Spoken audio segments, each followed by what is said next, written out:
¿Alguna vez se han preguntado qué se necesita para crear un imán? A ver, piensen en esto. Un tornillo, un poco de cable y una pila. Suena a cosas que uno encuentra olvidadas en un cajón, ¿no? Bueno, con solo esos tres elementos se puede crear un imán. Y no es ningún truco de magia. Es una de las fuerzas más fundamentales del universo en plena acción. Hoy vamos a hacer justamente eso. Construiremos uno, vamos a desentrañar cómo es que funciona y lo más increíble, veremos cómo ese mismísimo principio puede hacer que un tren entero levite. Ok, esta es nuestra hoja de ruta. Primero, vamos a lo práctico. Creamos un imán al instante. Después, nos subimos a la máquina del tiempo para descubrir esa conexión secreta entre la electricidad y el magnetismo. Luego, entenderemos las reglas del juego con la ley de Faraday. Veremos cómo todo esto está por todas partes a nuestro alrededor. Y muy importante, cerramos con una necesaria dosis de precaución. ¡Vamos a empezar! Bien, directo a la acción. Vamos a poner manos a la obra para ver cómo se puede dominar esta fuerza invisible con objetos que probablemente tenemos en casa ahora mismo. La receta, la verdad, es sorprendentemente fácil. Se toman unos metros de alambre de cobre, de ese que viene esmaltado, y se enrolla alrededor de un tornillo, dándole muchas vueltas, bien apretado. Luego, un paso que es clave, y ojo, no se puede saltar. Hay que lijar bien las puntas. Ese esmalte de color brillante es un aislante. Si no lo quitamos, la electricidad simplemente no va a pasar. Una vez que tenemos el metal al descubierto, conectamos las puntas a una simple pila y ¡listo! Ese tornillo que hace un segundo era un pedazo de metal común y corriente, ahora tiene el poder de atraer y levantar clips. Acabamos de crear un campo magnético, así de la nada. Y aquí es donde la cosa se pone interesante. ¿Qué acaba de pasar exactamente? O sea, ¿de dónde salió esa fuerza invisible apenas conectamos la pila? Esto no es magia, es física pura. Y para entenderla, necesitamos echar un vistazo a la historia que hay detrás. Para encontrar la respuesta, tenemos que viajar al siglo XIX, a una época en la que la electricidad y el magnetismo eran vistos como dos misterios, dos fuerzas que no tenían absolutamente nada que ver la una con la otra. Pero todo cambió en 1820. Imaginen la escena. Hans Christian Ørsted está dando una clase. Enciende un circuito eléctrico y casi por accidente nota que la aguja de una brújula que tenía cerca se mueve. Se vuelve loca. Ahí estaba, la prueba irrefutable de que la electricidad generaba un campo magnético. A partir de ese momento, la cosa se aceleró. Sturgeon crea el primer electroimán, que ya era impresionante, pero fue Joseph Henry quien lo llevó a otro nivel, convirtiéndolo en una verdadera bestia. Mejoró el diseño y pasó de levantar unos pocos kilos a casi una tonelada. El mundo, literalmente, no volvería a ser el mismo. Entonces, ¿qué es un electroimán? Pensemos en él como un imán con un interruptor de encendido y apagado. Mientras la corriente eléctrica fluye, es un imán. En el momento en que cortamos la corriente, vuelve a ser un simple pedazo de metal. Al enrollar el cable en esa forma de bobina, lo que se llama solenoide, lo que hacemos es concentrar ese campo magnético, hacerlo muchísimo más fuerte. Y el tornillo de hierro que está en el centro, el núcleo, funciona como un amplificador, multiplicando esa fuerza magnética.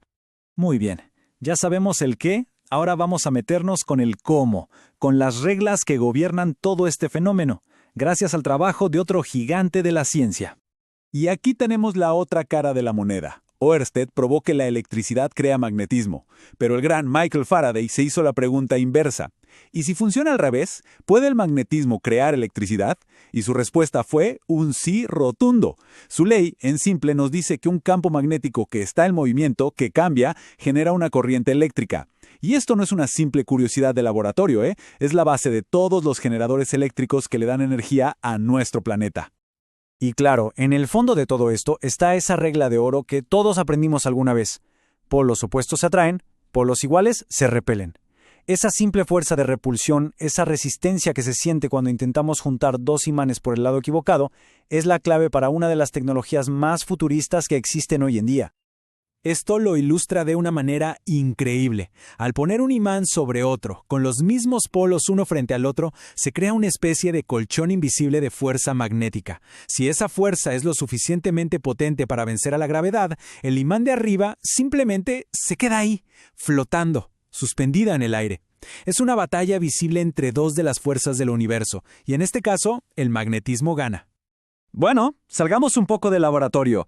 ¿Cómo se traduce todo esto a la tecnología que usamos todos los días, muchas veces sin siquiera darnos cuenta? A ver, este contraste es brutal. Hay que verlo. A la izquierda, nuestro experimento casero levantando un clip con una pila de 1.5 voltios. A la derecha, grúas gigantes en los depósitos de chatarra que levantan autos enteros como si fueran de juguete, o trenes que flotan sobre las vías a más de 600 kilómetros por hora. El principio físico es exactamente el mismo. Lo único que cambia es la escala, la cantidad de potencia que se le inyecta. ¿Y dónde más están? Pues prácticamente en todo. El zumbido del timbre de una puerta, el sonido que sale de un altavoz, el motor que hace girar un ventilador, el disco duro que guarda toda nuestra información. Incluso en los hospitales, las máquinas de resonancia magnética usan electroimanes superconductores gigantescos para crear imágenes detalladísimas del interior de nuestro cuerpo. Esta fuerza invisible es sin duda la columna vertebral de la tecnología moderna. Ok. Hemos hablado del poder, de las maravillas del electromagnetismo, pero ahora es momento de hacer una pausa muy importante para hablar con seriedad de la seguridad, porque una fuerza tan poderosa exige el máximo respeto. Los peligros son reales y nunca hay que subestimarlos.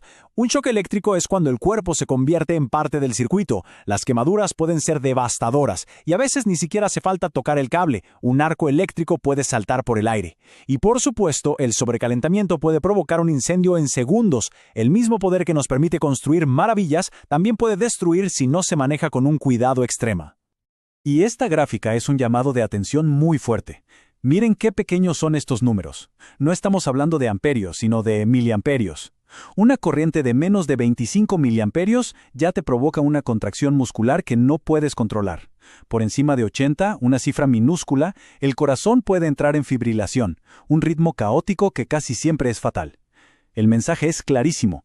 Con la electricidad, la seguridad no es negociable. Y así, nuestro viaje nos lleva desde un simple tornillo hasta la tecnología que define nuestro mundo moderno. La próxima vez que alguien toque el timbre de casa, espero que no solo se oiga un zumbido. Espero que se oiga el eco de Ørsted, la genialidad de Faraday y la fuerza invisible de una corriente eléctrica que en ese preciso instante está moviendo un pequeño martillo de metal para llamar la atención.